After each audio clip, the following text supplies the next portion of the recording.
Combien ça coûte concrètement d'habiter à Montréal en 2023? Et bah ça tombe bien, on va répondre à toutes tes questions dans la vidéo. Que ce soit le prix du logement, de l'électricité, d'internet, tout va être dans la vidéo. Donc que tu sois en France ou déjà arrivé à Montréal, et bah installe-toi confortablement, prends ton petit café comme moi, c'est parti pour la vidéo. Il est bon ce café là.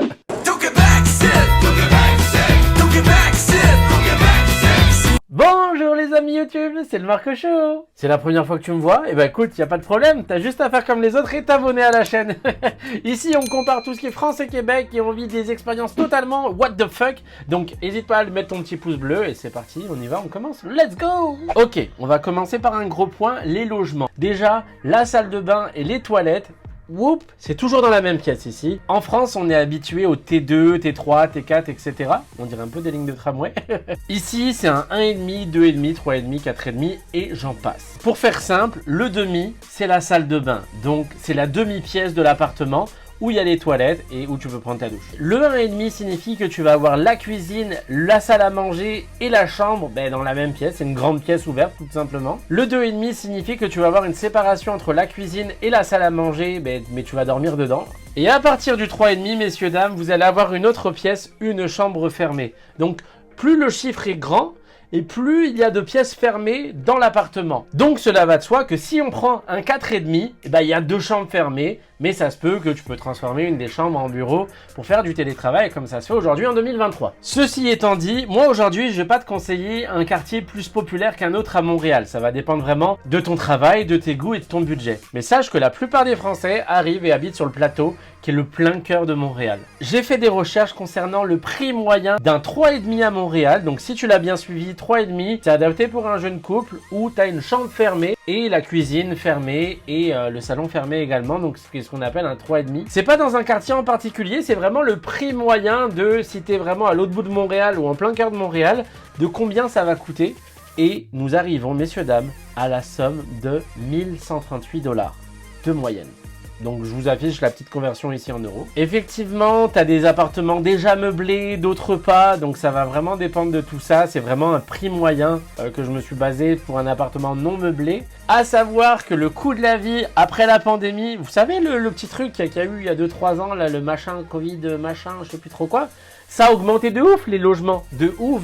Donc malheureusement, on en paye les prix et les conséquences là. Mais j'ai une petite bonne nouvelle pour toi. En ce moment, aujourd'hui où je tourne la vidéo, février 2023, le salaire minimum, donc le SMIC, au Québec, il est à 14,25 $ de l'heure. Sache qu'au 1er mai, messieurs, dames, il augmente d'1 $.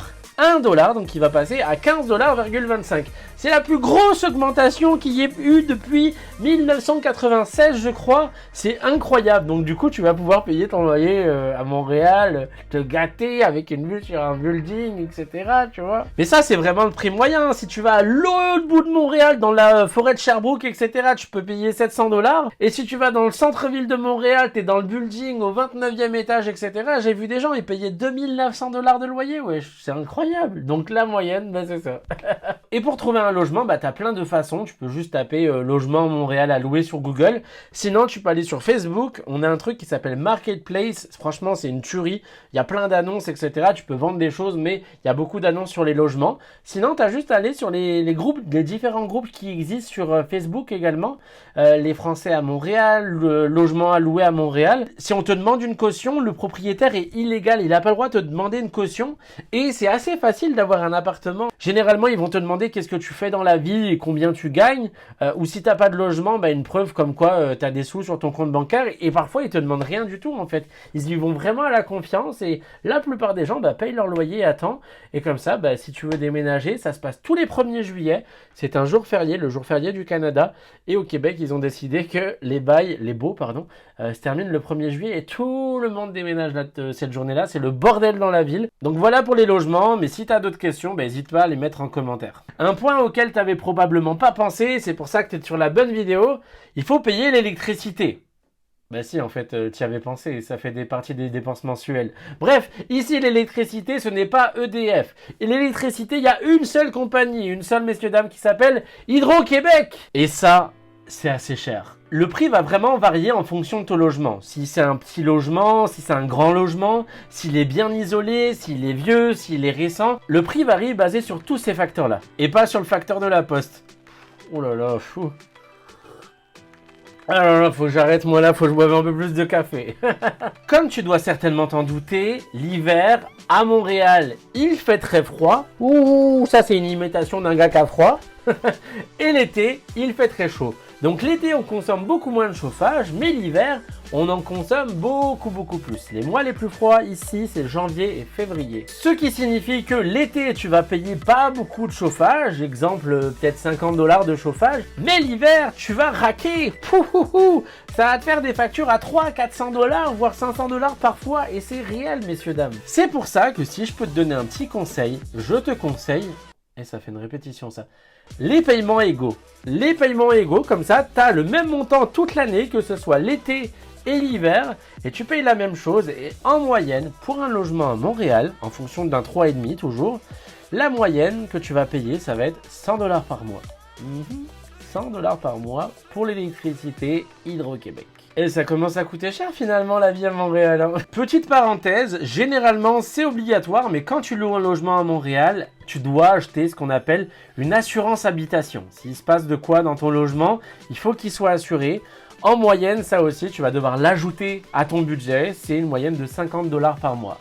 Et ça commence à faire cher cette histoire, hein. Et j'ai pas fini, attention messieurs dames. Forcément, tu quittes ta famille pour aller presque à l'autre bout du monde, et ben il faut que tu communiques avec eux. Et comment communiquer avec eux? Chez toi dans un premier temps, il te faut un forfait internet pour la maison.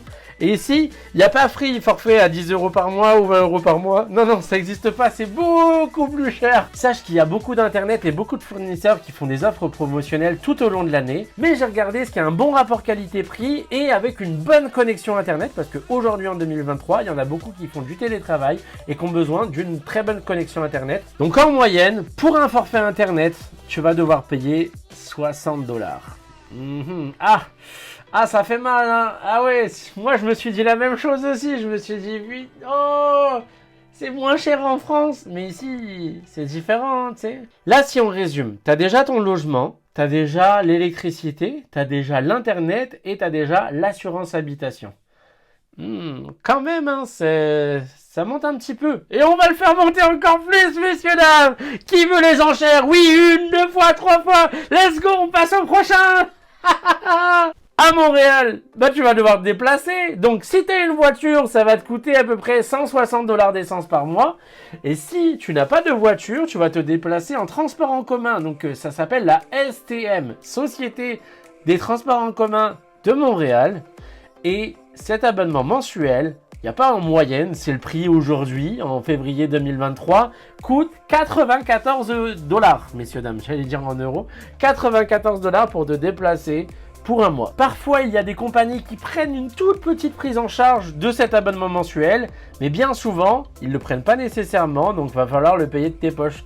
Bah ouais, au bout d'un moment, à moins que tu vas aller au travail en luge ou en chien de traîneau, mais tu n'auras pas le choix d'en acheter un. Tu vas certainement avoir besoin d'un forfait téléphonique, et pour ça, ça coûte très cher aussi. On va partir sur une base de 10 gigas, donc plus tu prends des gigas, plus ton forfait va être cher, et moins tu en prends, moins ton forfait va être cher. Pour un forfait de 10 gigas, en moyenne, le prix est de 50 $. Et pour ça, tu as différents opérateurs qui le proposent avec des offres promotionnelles spécialement pour le Black Friday et le Boxing Day. Les courses aussi, l'épicerie, ça a fortement augmenté ces dernières années à cause de la pandémie. Et je te dirais qu'en moyenne, par semaine, pour une personne, tu vas dépenser 100 $. Donc par mois, c'est un 400 $ qui s'ajoute à tout ça. Et à côté de ça, tu fais des petits loisirs, sachant qu'un resto, si tu vas manger dans un restaurant, une personne, ça coûte pas mal cher en ce moment. On va dire un resto correct, rien de grand luxueux. Un plat, ça va te coûter 20 $. Une boisson, aujourd'hui, malheureusement, ça coûte 10 $. Donc, ça te fait déjà 30 $, mais à ça, tu ajoutes le 15% de taxes, on monte à 35, plus le pourboire, on monte à 40. Un resto pour une personne, concrètement, c'est 40 balles. Waouh! Donc si on additionne tous ces montants, sauf le restaurant, parce que c'est pas essentiel, mais l'épicerie l'est, et ben on arrive à un montant mensuel en 2023 pour Montréal de... Ouais, ça fait réfléchir. Va falloir que je fasse des heures supplémentaires. Donc voici, au moins tu auras toutes les réponses à tes questions. Si tu as d'autres questions, n'hésite pas à le mettre en commentaire. Je me ferai une joie d'y répondre. Et j'espère que tu t'es abonné à la chaîne. Et j'ai hâte de te retrouver la semaine prochaine pour une autre vidéo. Et on se retrouve pour une prochaine vidéo en forme et de bonne humeur. Bye!